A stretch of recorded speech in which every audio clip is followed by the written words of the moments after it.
শাপলা চত্বরে হেফাজত ইসলামের সমাবেশে হত্যাকাণ্ডের মামলায় পুলিশের সাবেক ডিআইজি আব্দুল জলিল মণ্ডলকে কারাগারে পাঠানোর নির্দেশ দিয়েছেন আন্তর্জাতিক অপরাধ ট্রাইব্যুনাল ১।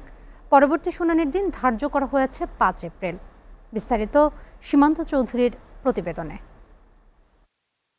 ২০১৩ সালের রাজধানীর মতিঝিলের শাপলা চত্বরে হেফাজত ইসলামের মহাসমাবেশের হত্যাকাণ্ড মামলায় অভিযুক্ত পুলিশের সাবেক ডিআইজি জলিল মণ্ডলকে হাজির করা হয় আন্তর্জাতিক অপরাধ ট্রাইব্যুনালে। পরে তাকে কারাগারে পাঠানোর নির্দেশ দেন ট্রাইব্যুনাল।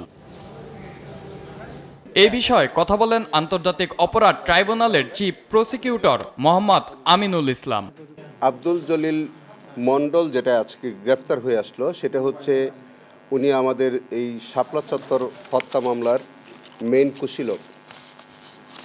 তার বিরুদ্ধে আমরা অনেক আগে ওয়ারেন্ট ইস্যু করেছিলাম, তাকে আমরা খুঁজে বেড়াচ্ছিলাম, অবশেষে তিনি গ্রেফতার হয়েছেন।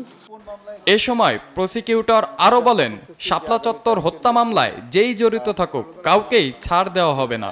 এই শাপলা চত্বর ঘটনায় যারা আসবে সেটা রাষ্ট্রের প্রধান ব্যক্তিও যদি হয় এবং পিয়ন পর্যন্ত যদি হয়, আমাদের তদন্ত থেকে কেউ বাদ পড়বে না।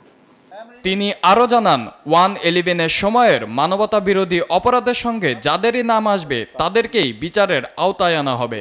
আরও বলেন, অতীতের যত ক্রসফায়ারের ঘটনা ঘটেছে তা যাচাই বাছাই করে ট্রাইব্যুনালের বিচারের আওতায় আনা হবে। চিকিৎসার প্রয়োজন হয়, সেক্ষেত্রে তো মানবিক কারণে। সীমান্ত চৌধুরী, এসএটিভি, ঢাকা।